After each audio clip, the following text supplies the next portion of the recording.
Fill in the blank, হ্যাঁ যে write the correct alternative to fill in the blanks, অর্থাৎ ভার্বের সঠিক ফর্ম দিয়ে গ্রামারটা করতে হবে। তো গ্রামারটা কী আছে? The school established, is established, was established in the past century. যেহেতু এই বাক্যটা রয়েছে সিম্পল পাস্ট টেন্স, কেন বুঝলাম না? ইন দ্য পাস্ট সেঞ্চুরি, তাহলে এই বাক্যটার অ্যান্সার হবে ওয়াজ এস্টাবলিশড, তাই তো? ওয়াজ কেন হলো?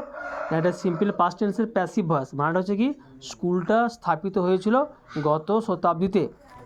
তারপরে দেখো পরে গ্রামারটা, ইট ড্যাশ, ইট আছে স্টার্টেড, তারপরে আছে ওয়াজ স্টার্টেড, নেক্সট আছে is started with 50 boys.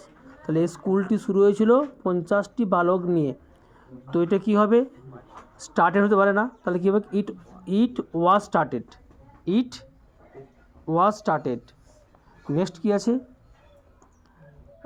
Now it dash দিয়েছে was, is, has been one of the leading institution of the district. তাহলে এটা নাও যেহেতু আছে বাক্যটা হবে সিম্পলি প্রেজেন্ট, ইট ইজ হবে, it is.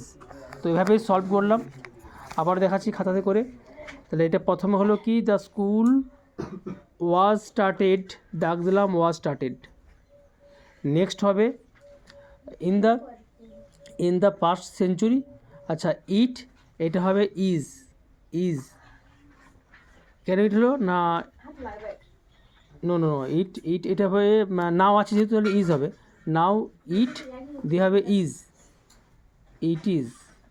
Now it is one of the leading institutions of the district.